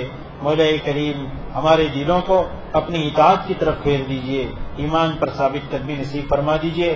ہماری نسلوں کو ارتداد سے بچا لیجئے. مولا ہماری نسلوں کو ارتداد سے بچا لیجئے. مولا کریم جو ہمارے اسلاف دینی محنتوں کو چھوڑ کر کے گئے ہیں، ان محنتوں پر ہمیں کاربند فرما دیجئے. ان محنتوں کو شریعت اور سنت کے مطابق ہمیں کرنے کی توفیق عطا فرما دیجئے. مسلمانوں کے حلال روزگار میں برکت عطا فرما دیجئے. مولا کریم مسلمانوں کی اولاد میں برکت عطا فرما دیجئے. اس ملک میں اسلام اور اہل اسلام کی پوری پوری حفاظت فرما دیجئے. مولا کریم ہماری نسلوں کی حفاظت فرما دیجئے. ہماری مساجد کی حفاظت فرما دیجئے. مساجد کو آباد فرما دیجئے. مدارس کی، مکاتب قرآنیہ کی، مقابر کی، اسلامی شعائر کی مولا کریم پوری پوری حفاظت فرما دیجئے. ہماری نسلوں کی حفاظت فرما دیجئے. ہمارے نوجوان لڑکوں اور لڑکیوں کی، ان کی عزت اور پاک دامنی کی پوری پوری حفاظت فرما دیجئے. مولا کریم ہم تیرے مولا کریم بے بس بندے ہیں، عاجز بندے ہیں. مولا ہم پر رحم فرما دیجئے. مولا کریم ہماری نمازوں کی اصلاح فرما دیجئے. ہمیں اپنی ذات کے ساتھ خصوصی تعلق عطا فرما دیجئے. اپنے مقربین بندوں میں ہمیں شامل فرما دیجئے. مولا ہماری روح اس حالت میں آپ کے دربار میں حاضر ہو رہی ہو کہ ہم تیرے کامل ترین ولی بندے ہوں. مولا کریم ہم آپ کے دربار کی ملاقات کے خواہش مند ہو اور آپ بھی ہماری ملاقات کو پسند فرماتے ہوں. مولا کریم پیچھے دنیا ہمارے پیچھے ہمارے حسن کردار سے آنسو بہا رہی ہو اور ہم آپ کے دربار میں آپ کی زیارت کے لیے تڑپ رہے ہوں. مولا کریم زبان پر کلمہ طیبہ جاری ہو, ہم آپ کی کسی عبادت میں اخلاص کے ساتھ لگے ہوئے ہوں اور ہماری عبادت آپ کے دربار میں مقبول ہوئی ہو. مولا کریم اس حال میں نیک حال میں ہمیں موت نصیب فرما دیجئے. مولا ہماری زندگی کے آخری دن کو ہماری زندگی کا بہترین دن بنا دیجئے.